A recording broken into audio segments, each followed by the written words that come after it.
son of Sam. The son of Sam. David Berkowitz. The son of Sam. David Berkowitz. The son of Sam. David Berkowitz, aka Son of Sam, and the .44 caliber killer. Berkowitz had an unusual and difficult childhood. He was born to Elizabeth Falco and Joseph Kleinman, and was almost immediately put up for adoption. He was eventually adopted by a middle-aged Jewish couple, Nathan and Pearl Berkowitz, and was given their last name. Raised in the Bronx of New York City, Berkowitz had a troubled childhood. At the age of 14, his mother, whom he adored, died due to cancer, seemingly the cause of his early misconduct. Although possessing an above-average intelligence, he would often engage in petty theft and bullying. From a young age, he also showed signs of being a pyromaniac, enjoying lighting and playing with fire. This erratic behavior was only intensified when his adoptive father moved to Florida in 1971 without him. That same year, Berkowitz joined the Army and was honorably discharged after 3 years of service. His assumed first victim was an unknown female on Christmas Eve of 1975 who survived being stabbed. His first confirmed victims, however, were two women, Jody Valenti and Donna Loria. While they were sitting in a car, Berkowitz shot them from outside. Loria survived and was able to give a description of who she thought the killer was to the police. She described a 1.75 meter tall, 160-pound white male with short curly hair.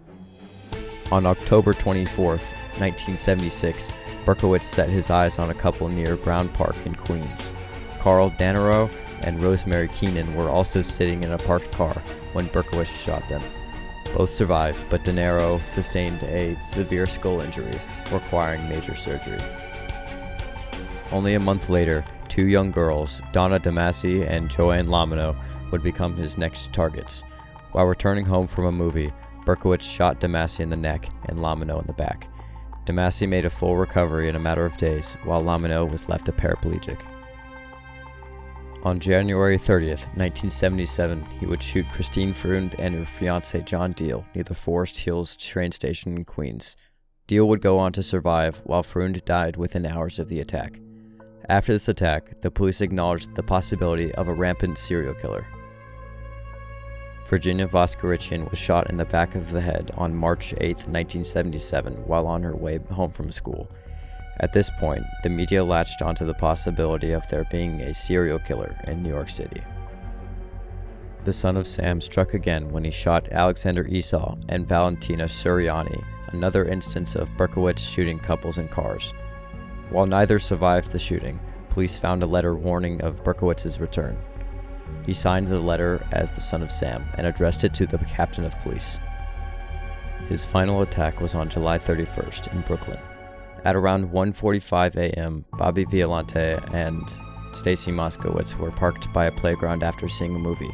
Berkowitz fired 3 shots through the window, hitting both. 2 witnesses, also in a parked car, Tommy Zano and Debbie Crescendo, saw everything. Tommy immediately guessed it was Berkowitz, saying, "Get down, I think it's son of Sam." Stacy died in the hospital 3 days later, and Bobby was permanently blinded. There were multiple other witnesses at this scene, and through testimonies, police pieced together a partial license plate number. The .44 caliber killer was arrested 11 days later, on August 10, 1977. Through careful police work, Berkowitz was identified as one of the most likely subjects, confirmed when his car was found to have received a parking ticket near one of the shootings. He confessed the next day, saying that his neighbor's dog demanded that he kill young girls. He also claimed that he was a member of a violent Satanist cult whose members were still murdering people in New York City. According to his diary, along with all of his murders, he lit some 1,500 fires across New York, a detail still to be confirmed. Berkowitz pleaded guilty to all charges, and in June of 1978, he was sentenced to 365 years in prison. Now, 67 years old, he is housed in a correctional facility in New York. He claims he has been born again a Christian and calls himself the Son of Hope. He has written multiple apologies and continues to express his remorse for the murders.